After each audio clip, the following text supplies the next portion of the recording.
a gentleman in India started a small shop, a tuck shop, a corner shop. You know that a tuck shop or a corner shop is a small supermarket, a mini supermarket where you can get things, a lot of things like grocery, stationery, and home needs, everything. It's a small shop, and it was his first day. On the first day, he decided to sell his products at cost price.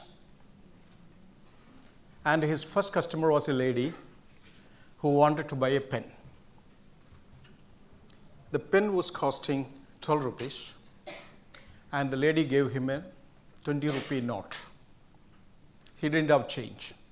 And in India, the first customer every day is important, and first customer of the business is more important than anything. So he couldn't let her go. So he went to the next pan shop and got change for 20 rupees, gave the lady a pen worth 12 rupees and a change of 8 rupees. After some time, the pan shop owner came and told him, "I'm sorry, the note that you gave me is a fake one. So you have to give me a new one and take your fake one back." So he had to give him 20 rupees note. By the time the lady had gone. Now, I have a question to you. How many rupees did he lose? Please, I want the answers. I am a teacher basically, so I cannot be a speaker on the stage always. 40? Okay, one said 40. 32 is another answer. 40, 32, 20. 40, 32, 20. You can also participate. I thought he was participating. Yeah. So we have 3 different answers. It's a mathematics. We can't have different answers for a maths question, 40, 32, 20. 28 also. Oh, another answer is coming up. 52. Great.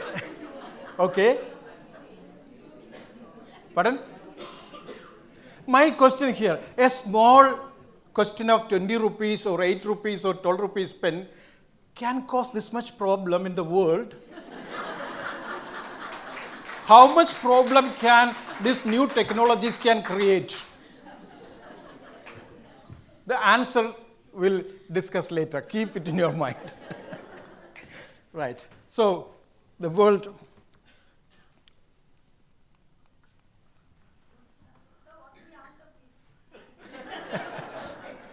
So if we can actually think what would be the answer. We'll finally, of course, I'll tell you the answer. Okay, the world is very fragile now. Very fragile, volatile, uncertain, complex, and ambiguous. That's the situation now. Okay, so. Actually, that is what we call VUCA. Volatile, uncertain, complex, and ambiguous. It is an acronym created by an American military college to show the challenges faced by the leaders. Volatile because of the increasing rate of change. Uncertain because of less clarity about the future. Complex because of multiple decision factors, and ambiguous because there is no right answer. And this has been like that for some time, especially when the digital era started. Actually, VUCA is a situation everywhere. Every time it was there, because every time there is something new comes, VUCA is appearing. Though it was something that was named now, it was there in Plato's time also, because Plato was against writing. He thought writing would make the people lose their thinking abilities, memory. But people started writing, so it will continue like that only. So this is the situation, and when the world was closed because of the pandemic, because of the COVID-19, the situation got aggravated very badly. And now, because of the other AI, emergence of AI and the Industry Revolution 4.0 with all these things, the Internet of Things, IoT, data science, cyber security, artificial intelligence, all these things make it more complex, more volatile, more uncertain, and more ambiguous. I have booked air tickets for every one of you, and I am going to take you on a journey now. Please come with me. Ready? Ready for a journey? Yes? Let's go. You all have your tickets, air tickets, and we are going to the airport and do the self-check-in. Please do the self-check-in and print your luggage tags and do the self-check-in of the luggage also. That is there. That yesterday when I was coming from Madurai, I saw the self-check-in kiosk there. But though it is written out of service. So that one. So self-check-in also you can do. Then see, the security also now is very easy with the Digi Yatra and all these things, you can fast track your security check. You can get inside faster, but of course, in India, still frisking is there. Last year when I went to Australia, I think they allowed us to walk in after removing everything from us, and we could just walk in. But in India, still the frisking is there. We have to bear with Indians, please. And okay, we are inside now. All of us are inside. Jason is also with us, right? Jason wanted to go to washroom. So when he was entering, somebody said, "Excuse me, I'm cleaning, please wait." And who is it? A robo-janitor. Please watch this. In a time where artificial intelligence is being used from sneakers to the big screen, it's kind of cool to see it tackle the less glamorous stuff. Ever heard of a toilet cleaning robot? You heard me right. I'm Kurt the Cyber Guy, and if you want to stay up to date with quick tips like this, go to cyberguy.com and sign up for my free Cyber Guy Report newsletter. Thanks to Somatic, you don't need to break the bank to have a sparkling restroom. Just fork over $1,000 a month, and this bot has your back. It's like a supercharged Roomba for your bathroom. The interesting part here about these Clean Freak robots is their setup process. Technicians use a sensor and a camera to map out the area meant to be cleaned. They then use the data to train the mechanical janitor. Using VR goggles, technicians meticulously clean the restroom remotely. The bot then learns where, how, and what to clean. After that, the bot is set to go to satisfy all your cleaning needs. If you're worried about this robot taking jobs, think again. This bot is here to do the daily grind. But when the job is too big for the bot's britches, they call in the trusty old human. If the bot encounters a mess too big to clean, the bot will take a photo and submit it for the human janitor to tackle. How nice. Now, if a robot has to call a human to clean this mess, it is not gonna be pretty. But here's a real question. With AI being in everything, what do you think it'll jump into next? For more of my tech tips and more questions to be answered, go to cyberguy.com. Well, we are inside the aircraft now. Usually we get some services, some snacks, some beverages. Usually humans bring that one. But here there is a robot. Okay, that's an experience as well. So let's take off. And of course, we took off already and we are landing. And we are land after, when we came out, self-driven carts and self-navigated trolleys are there for us to go out. We don't have to ask anybody, it will take us to the exit. You can be inside the trolley, or you can walk with the trolley. So we are outside now, and our taxi is waiting. It's a self-driven taxi. So, self-driven taxis, self-driven cars, how it's going to change the world? Please watch this video.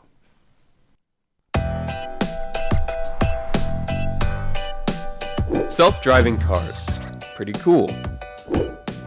Who wouldn't want to spend their daily commute surfing social media, chatting with friends, or finishing the Netflix series they were watching at 4 a.m. the night before?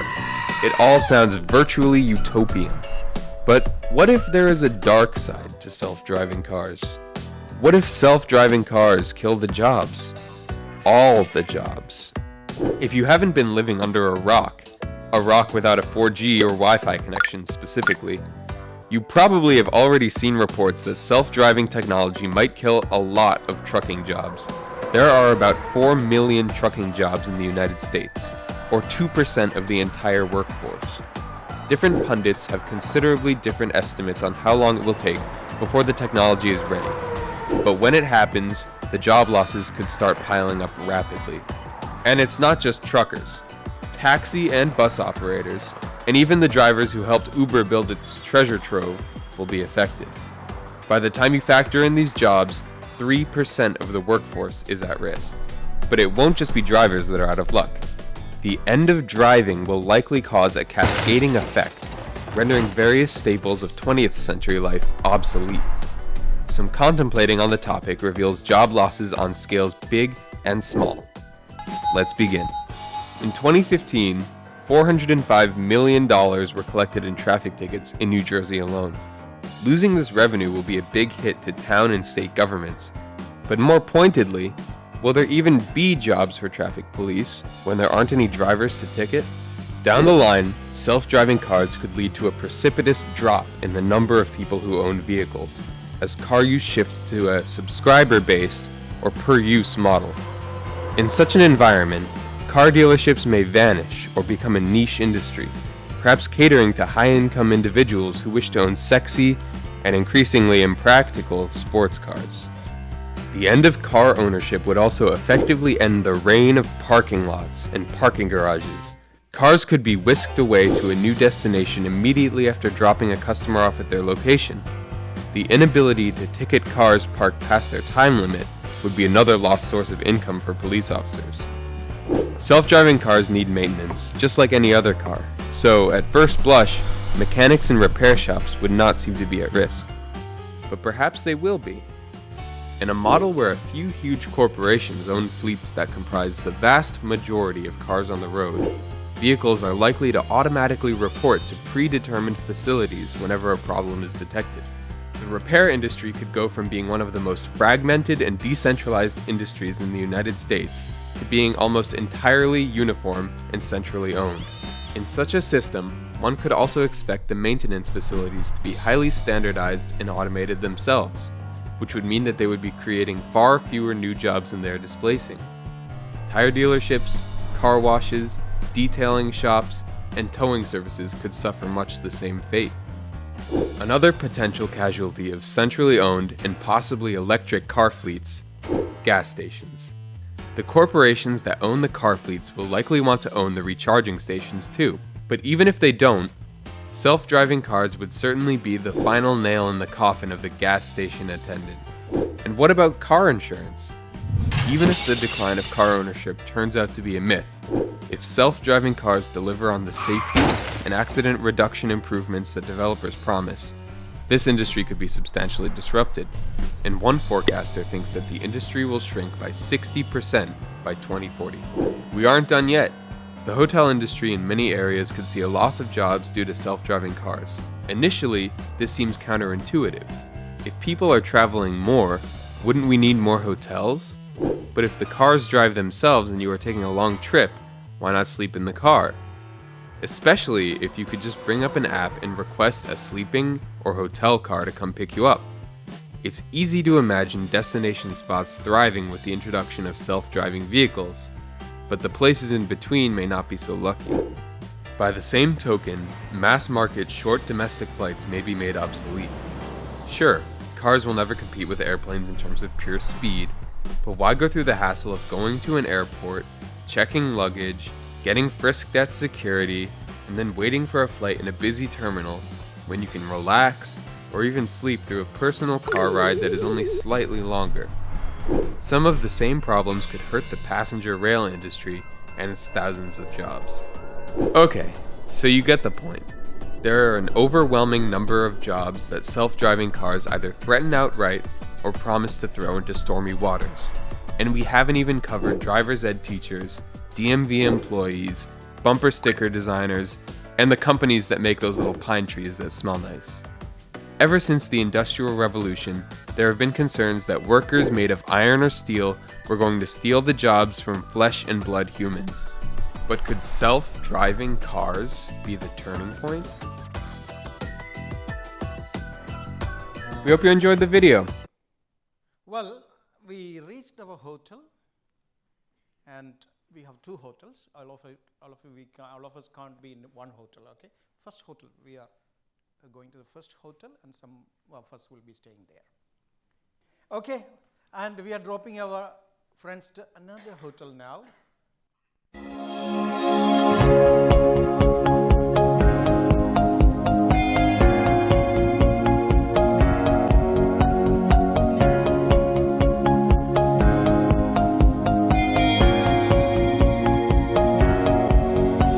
Hello. I'm going to work. Please make way for me.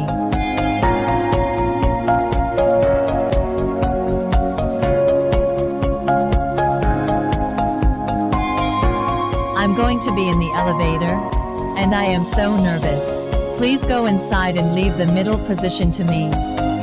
Mr. Elevator, please help press floor 12, floor please.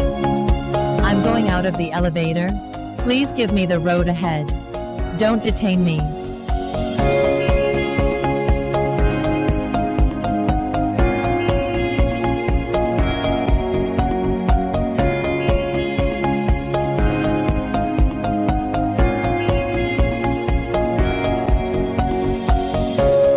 Let's guess whether this is a handsome man or a beautiful woman. Hello, robot has delivered the drink to the door. I'm a robot attendant. Very happy to serve you. It's my pleasure to serve you. Please don't forget to give me a good evaluation. There is authentic Beijing roast duck served in the Chinese restaurant. I'm scared. Please make way for me.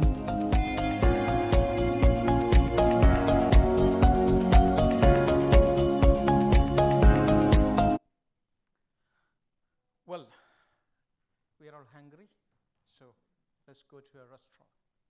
Are struggling right now. Many are understaffed, and what employees they do have may feel overworked. Wait staff rushing from table to table to help serve you. But an Anna Maria restaurant came up with a solution and showed it to ABC Action News reporter Wendy Lane. At Anna Maria Oyster Bar, business is thriving. But with a worker shortage, food needs help arriving.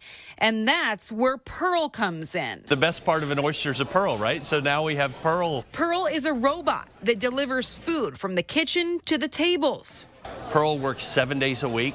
She never needs a day off. She works doubles. And she works for about $2.50 an hour. Restaurant owner John Horn says with Pearl running food, wait staff can continue waiting on tables, and they don't have to spend time running back and forth to the kitchen of the large restaurant, helping them work more efficiently. They can stay in the station the whole time. They can be with their guests. Maybe take more tables. When Pearl arrives, the waiter removes the food from the robot and places it on the table. Then she heads back to the kitchen to get more. We absolutely are striving to help solve the labor crisis. And if we can do it with robotics, we're not replacing people. We're just helping them do their job easier. She's especially helpful to the bartenders so they don't have to leave the bar. And the people seem to love her. She's so cute. I think she needs more like some bling or something. You know, maybe even blinking lights. Pearl is programmed to know the placement of all the tables in the restaurant, but she's still in beta testing and has a few kinks to work out, like being stable enough to carry drinks. But for now, she's earning her keep. I mean, people just love it. They just light up when they see Pearl coming to the table. Happy birthday. In Bradenton, Wendy Lane, ABC Action News. Okay, that's when Mr. Chetan decided to have a haircut.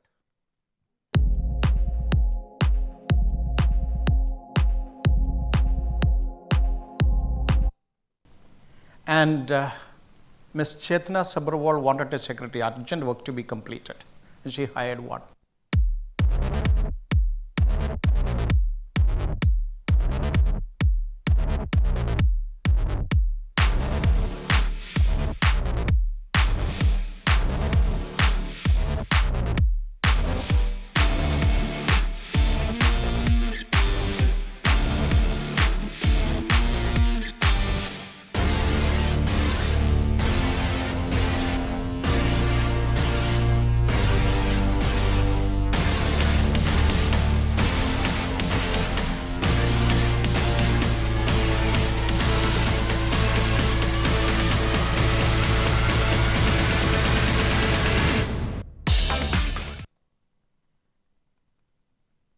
Well, one of us became a bit unwell, and because of travel, food and everything, there is no choice but visit a general practitioner.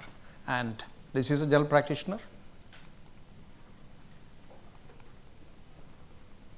Diagnosis, prognosis, everything is done, and suggested that a minor surgery to be done. This surgical robot moves organs around inside the body using magnets. This is the first time it's been used internationally at a public hospital in Chile. The startup behind the system says it could speed up procedures and patient recovery times. Queremos hacer al cirujano más eficiente, empoderarlo con It's a long video, so I'm cutting short. I just wanted you to know the scenario. Well, after the surgery, the friend requires some nursing care. We are all having our own work. We have to go. We can't take care of him. So we decide to hire a care assistant. In Japan, robots seem to be everywhere. Some are used to inform. Who's the president of the United States? The answer is Donald Trump. Others to entertain. They can even be found in the field of nursing care specifically for the elderly, like the ones at the Shintomi nursing home in Tokyo. When I first pet these robots, they would move like real living animals, so I thought they were so cute. These robots are not here by chance. The government funds their development for elderly care to help fill a projected shortfall of specialized workers by the year 2025. They are also used to help people with rehabilitation. Understanding the way biped robots walk means understanding the way human bipeds walk and the therapeutic applications that we can draw from that. Japan faces a serious labor shortage as the population ages. People aged 65 or older already make up more than 1/4 of the population. And while there are some doubts about how user-friendly robots can actually be, for the elderly at the Shintomi nursing home, they are like family. Regan Devines, TRT World. Okay, finally our work is over and we are checking out of the hotel, and billing, collection of cash, everything is done by these robots only. That means they have taken over even the financial services also. So what's happening in the financial world? Technology empowers our planet and empowers many organizations and many industries across the globe. And we're now starting to tackle some of the biggest challenges that financial services organizations face. Technology is a major enabler at this point. So in order for us to have sustainable growth and help our clients have that sustainable growth, we need technology. Generative AI has really galvanized the imagination of the world, taking natural language to apply questions and reason over data in very, very simple ways and make smart decisions. I think somebody asked me once, what's the most popular programming language in the world? And it's the natural language that you speak with at the moment. And being able to tell the story around data is just truly game-changing. Being able to ask a question in a prompt form and get back an answer, that system is going across all the different data sets to extract the information precisely, whether that's a GitHub Copilot, for example, to help developers be able to code more effectively. Generative AI is already helping financial services. By enabling the bank to actually innovate the creation of a product in 15 minutes versus 12 months. That's massive. It's just the last missing piece of the puzzle. I think the value really comes through the use cases that get designed using this new technology. For example, in trade finance, in customer service, contact centers, in payments, there's so much insights within the payments, but it's a matter of giving access to how the questions get asked. A real chance of modernizing and changing the way that commercial banking works for the first time in probably 30 years. How to use data and analytics in a way to actually offer the right products and services to new markets, to create new ways to actually understand what you might need as an individual or what you might need as a business in a proactive way. So the idea of moving from a reactionary business model to a proactive and predictive business model is where the winners are going to be made in this industry, and that's what this technology foundation is all about.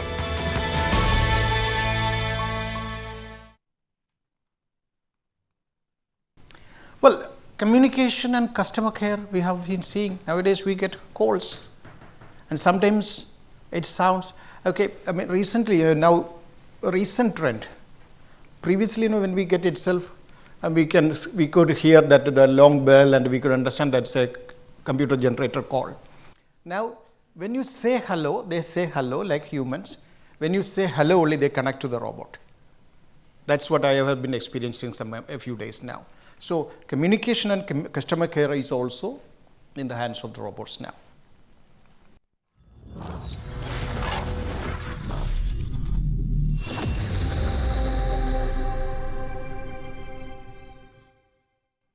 Welcome to the era where technology meets customer service. High customer expectations are no longer a challenge, but an opportunity to excel, thanks to artificial intelligence chatbots. Imagine a world where businesses can communicate with their customers around the clock, responding to inquiries, scheduling appointments, and delivering personalized service.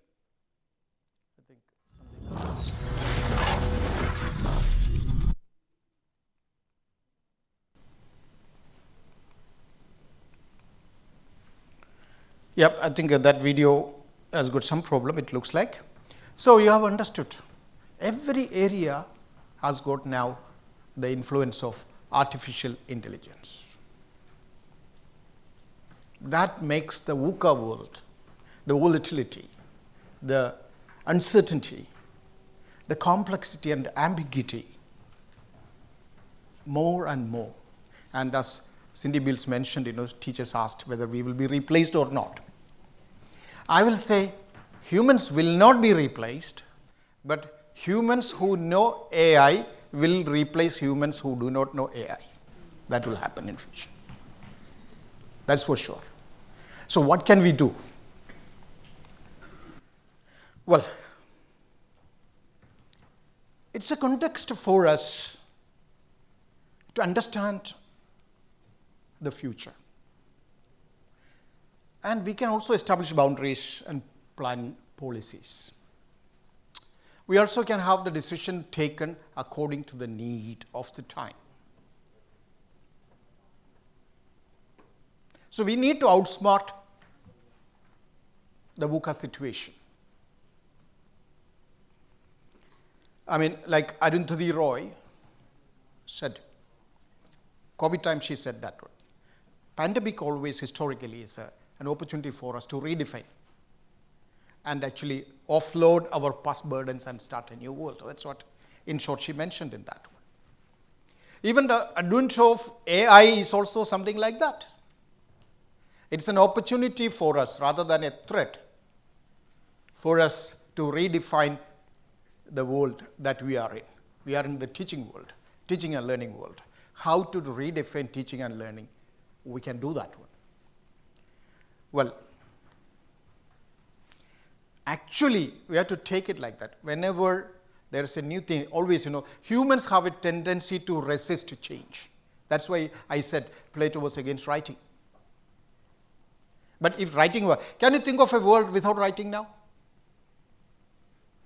And in 80s, in India, when computers were introduced, everyone was against it. There were continuously nationwide strike against computerization, saying that it would take away the job of the humans.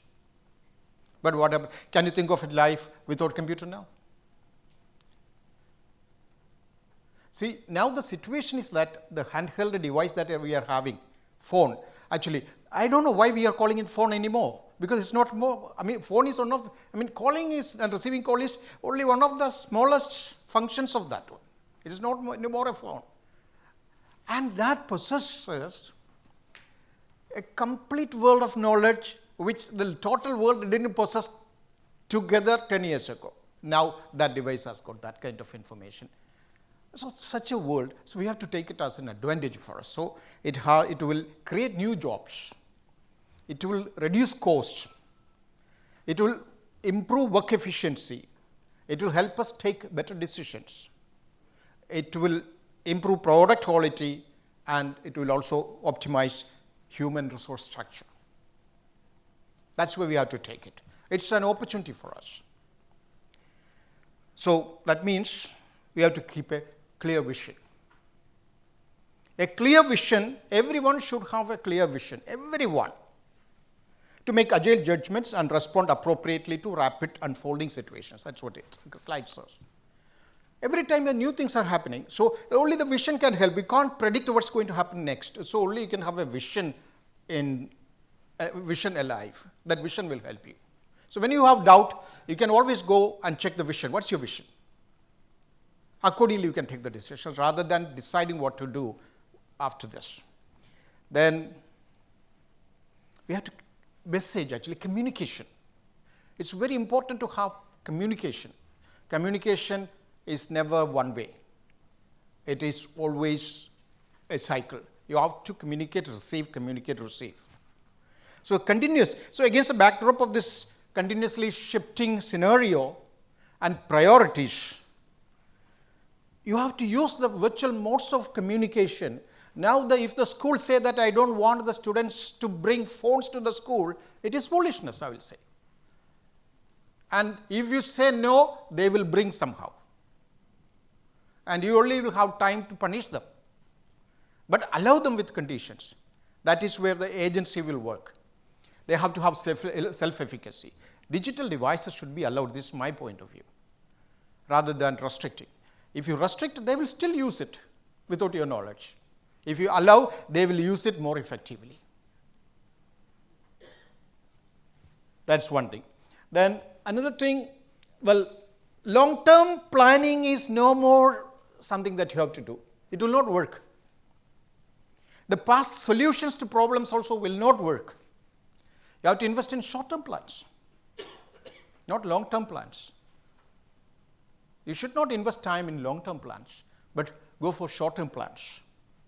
Because the climate is very unpredictable. We can't say what's going to happen next. And until ChatGPT came, we didn't know. And even actually, we use Turnitin to check the similarities of the students' writing and all. Turnitin also could not identify the similarities, the chatbot, generated content at that time. Now they also have come with that idea. In Turnitin, it is there now. If you have used AI generated content, now Turnitin can identify similarity check. The plagiarism can be detected there in Turnitin. Now they have come with that one. Okay, so even actually now, I'm not against students using ChatGPT or any AI tool, but that they should use for developing their framework. Then they have to work on it and make it theirs. Saying no to that one is not a good idea, but tell them to use wisely. And they should acknowledge it as a resource. If they used ChatGPT, they have to, in their references, in their citation, they have to mention that as a reference. Then the complexity is something that we can capitalize on. You please trust, teachers and the school leaders, please trust in your own ability in talent management. And complex situations you can manage, that you have to do. and actually leverage the specialist expertise and judgment of your team. Teamwork is very important. Collaboration is very important. So this can bring a lot of opportunities. So be curious and bold. Usually when there are uncertain times, actually, let me tell you honestly, before COVID-19, before the pandemic, I struggled to educate the teachers to use digital devices. They were not ready to accept. They said, writing, lesson plan, I can write, that is easy for me. But I continuously educated them. And my school, fortunately, was the first school in India to start online classes immediately after the lockdown. That actually, that school, I was featured, and the school was featured in the Education World magazine that time, to start the first online classes in India. Because of somehow we were anticipating, actually, my leadership team and I were anticipating something was going to happen. So we were ready, but we were struggling. But the moment we started online, everybody became tech savvy overnight. That's what happened. So it's better we prepared for that one. Seize the opportunity, carpe diem, that's what we say. Seize the opportunity, seize the chance to innovate. And encourage networks over hierarchies. No more hierarchy. I've been school principal for a long time. Now I'm a director, but I do not stay inside the ivory tower. I go out and work with the students, with the teachers. That's how we have to create. I'm sure that the modern school leaders are like that. But we had a set of school leaders who never came out of their office. That is not the way to do. Hierarchy is no more there. We have to think of networking and collaboration. It's an interconnected world, interdependent environments. So that's very important. Well, we have to think of a big picture, and decisions should be made accordingly. So if you do that one, diversity is important. We have actually mentioned, Ms. Cindy mentioned about the diversity, and we have the group of students coming from different countries, teachers coming from different countries with the different ideas, unique ideas. If you have all the ideas put together, certainly that will be a culture that we can create in our school, and that will take us forward a long way, ahead. So it is important we embrace the new viewpoints and test rather than saying no to that one all of a sudden. It's important we collaborate and take leverage on the diversity. Then certainly engagement. Students should be given, one thing actually previously, as she mentioned, sage on the stage, which gave way to guide on the side. But I think, guide on the side also may not be adequate now, because guide on the side sometimes tend to be babysitters. They don't do anything involved. So instead we have to be co-creators of knowledge with the students, with the learners. Co-creators. Co-learners actually. We are also learning in the course. So co-creators of learning. So student engagement is very important. They have to be allowed to innovate new things, suggest things, involve in. Recently in one of my schools, our school's vision and mission have been redesigned by the students. We involved them. And the new vision and mission they have drafted. Then we adopted that one. Now, the ownership is with them. They are the one to achieve that one. So they are working hard for that one. They are coming with ideas nowadays. They take actually actively involved. It just brought down a lot of discipline issues. Well, that's very important. Please be ready to be uncomfortable, or get comfortable with being uncomfortable. That's very important. Well, though old pedagogies, clinging to the old pedagogies, like remember, write fast kind of approach. And the teacher is teaching, you remember, you study this one, this is the examination point of view, and all this is the rote approach. Please don't cling to that one. Take leaps of faith and embrace the adventure.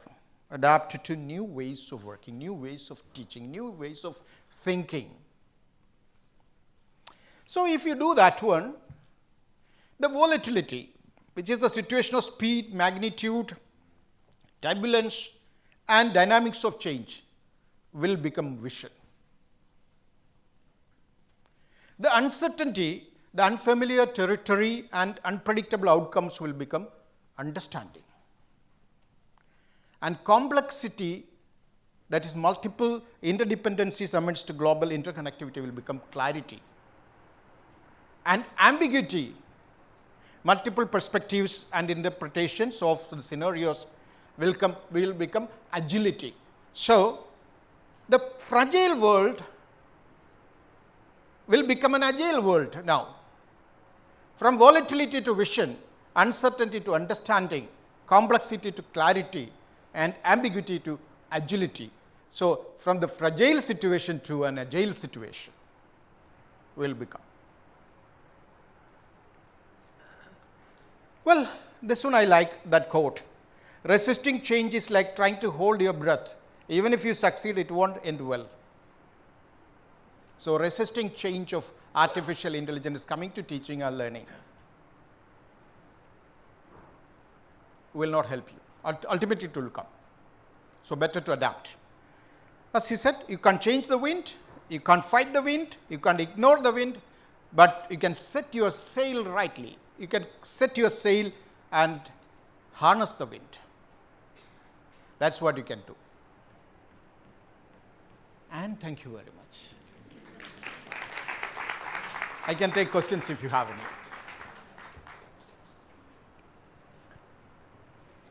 It is now time for the Q&A. As previously mentioned, we request you to raise your hand if you have a question, and in the event your question is not able to be addressed, we encourage you to write your questions on the question cards provided, and those will be collected at the end of the day.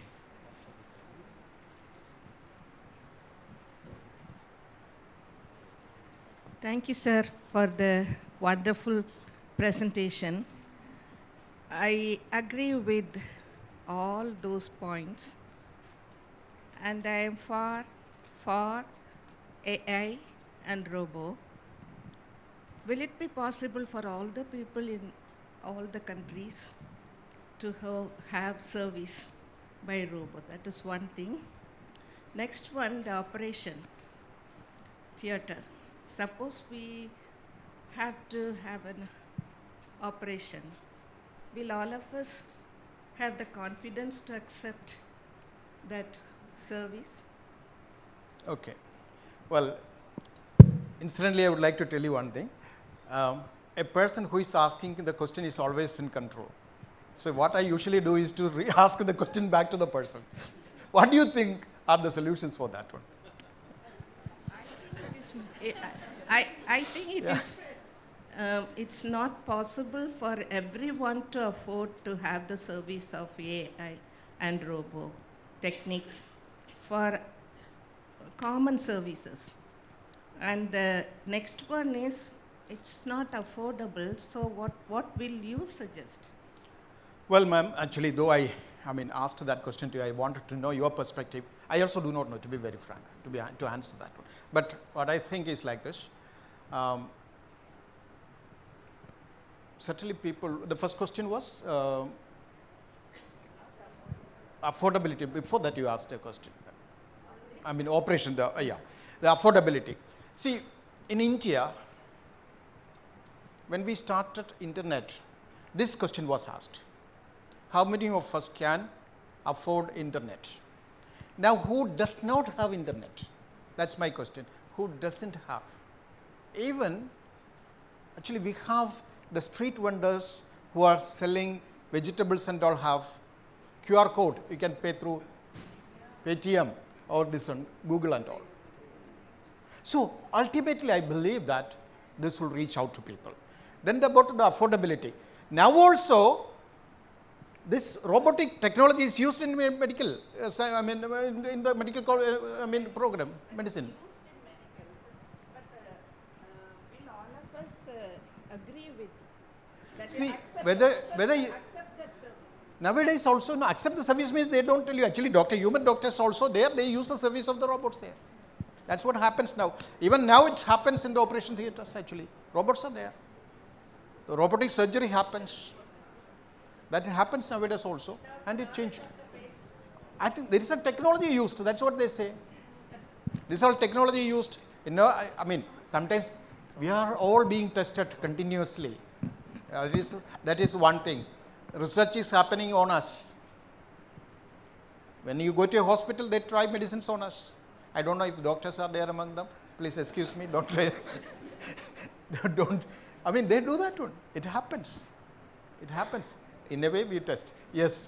Thank you, ma'am. That's a good question, of course. Yes. My humble pranams to you, sir. It's a continuation of that. Yes. Because that also struck my mind. The thing is, the answer which you gave was, it was an approximately an expected thing in future. Yeah. So the person somebody would have been who questioned, as you say, like 10 years, 15 years back, are we able to use internet? Will we be able to use the technology, the computer system now? And I don't think so. They are well versed now, but the future generation which took a step ahead, we all are better in that and we are using it.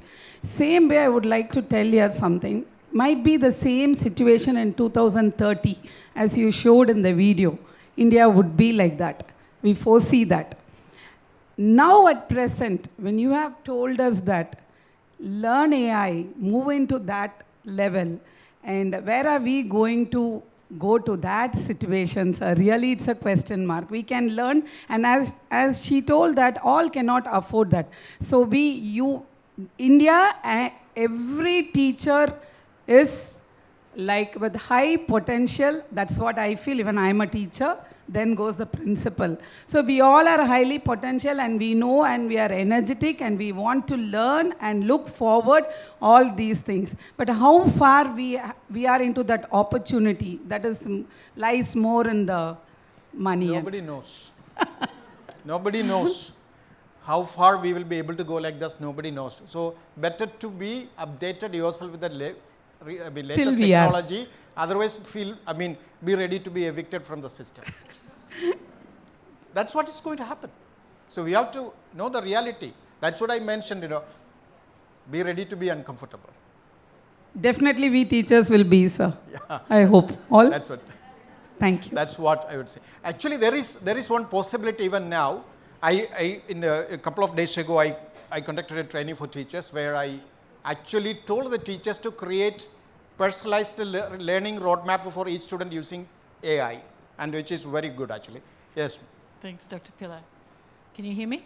Yes, yes. Thank you for a fabulous presentation. My question to you is, how do we as teachers develop the skills for the agile as opposed to fragile environment? Now, in my work, we bring agile projects into the university system. Students do agile projects. In a global context that I work in, we bring a contemplative pedagogy in to help people deal with ambiguity. I'm interested in how your ideas on how we teach people to deal with ambiguity, complexity, develop empathy in our classrooms. My answer is the one that I mentioned when Ms. Cindy was presenting. Learner agency, adult agency, teacher agency is there. Agency, we have to become agentic learners. I can tell you one thing. Now I am presenting on AI. When I was a student, there was not even a computer. I saw my first computer when I was an MA student. That's when I saw the first computer. Mobile phone was not even in my wildest dream those days. But at this age, if I am able to talk about AI and the digital technology, I developed agency in me. That means ready to learn what is needed, ready to unlearn what is not needed, ready to relearn what's more needed.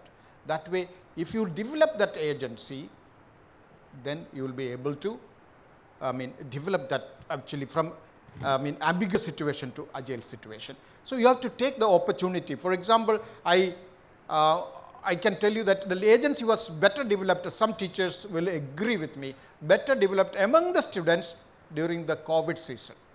Some students, of course, didn't do it, but many students became developed a self-efficacy that time.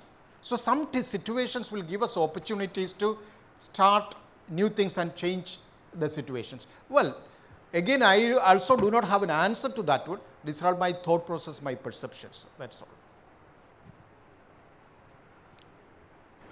Any more questions? Good afternoon, sir. Here. Here. Oh, yes, yes, yes. So, thank you for most, interactive and informative presentation. So, my thought was when you started with the videos, it was more about mentioning the negative externalities of AI intervention. And your opinions were most of positive externalities and accepting AI intervention. So, do you feel that and controlled and, AI intervention in specific industries or specific field is good? If suppose, what do you think about government intervention in the terms of VUCA world and AI intervention? Well, in my presentation, I showed the hospitality industry, customer care, medical industry, engineering, all major things our students are prepared for now have been covered. They are all going to change. About government intervention, I can tell you one thing. I think children under the age of 13 are not allowed to, take Google accounts and all, right? That is a restriction. Yeah? Social media. Okay. Do you know what is the 1 hour, Google search? 1 minute? Per minute? 5.9 million searches. Do you know where that come from? Children, teenagers, students. Though they don't have that devices or they create, Google accounts showing the age higher, probably because there is nothing to check on that one. Sometimes date of birth and all, or they may be using their parents' phone. They are the ones using more. So certainly, the government interventions, we can't say anything. Government interventions always are politically driven. Anywhere in the world, government interventions are always politically driven, and that is not the real scenario. People find ways to penetrate into that system and change everything actually. Finally, government also will accept that one. That will happen. But we don't know when. One thing, as I mentioned, the changes, whenever new things came, we resisted the change, but we were not successful. In this case also that will happen. We will not be successful. So better to be ready for this. Set your sail and harness the wind. That's what I say again. Yes. Excuse me, sir. Yes. Yeah, thank you very much for this wonderful presentation, but I have a doubt. Yes, we do agree that we have to change with the scenario and we have to accept change. But bringing in all these devices, won't they affect the creative thinking skills of the children? As a teacher, as a parent, if I tell my child, look into ChatGPT and all that, where is the base for these children? The creative skills. Now today we are in a situation where we can do manual as well as technology. Tomorrow a situation comes when technology has some problem and we train our children only with technology device.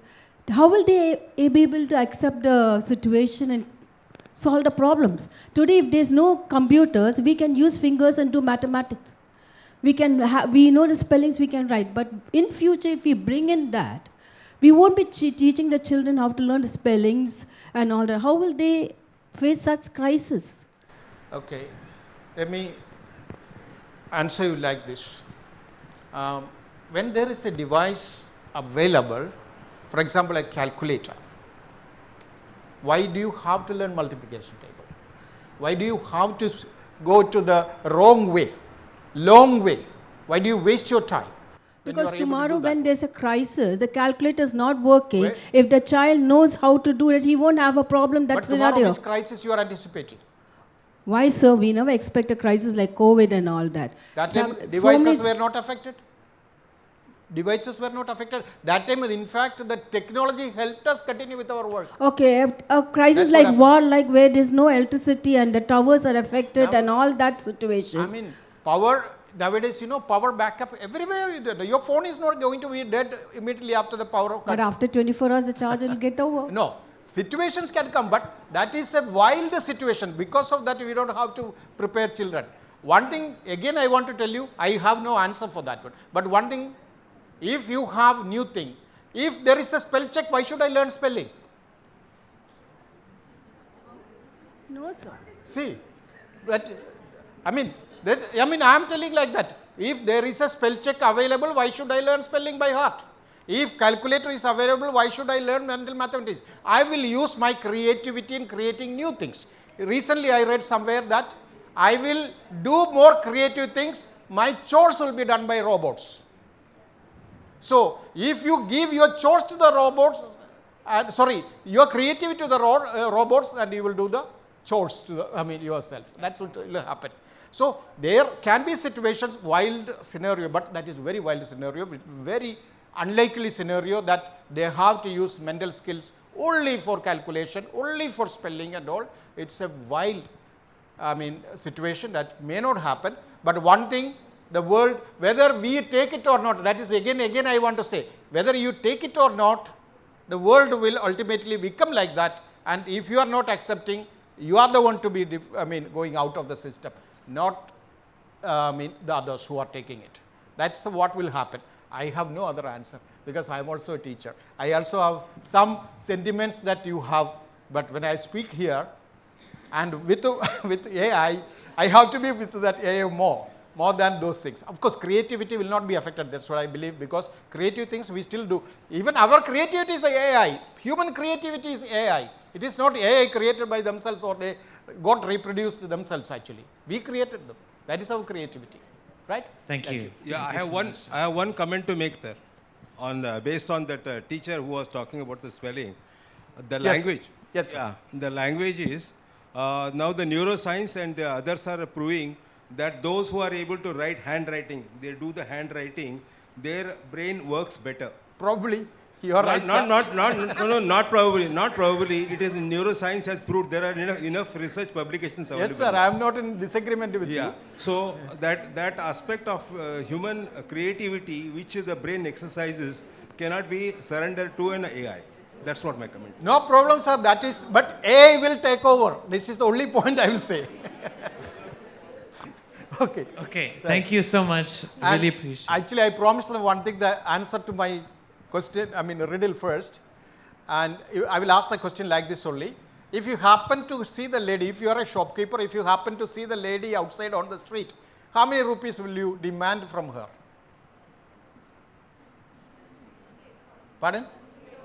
20. That's the answer. We cannot have more than a different answer. What you lost is what she gained, That's what you will have. Thank you very much for this opportunity.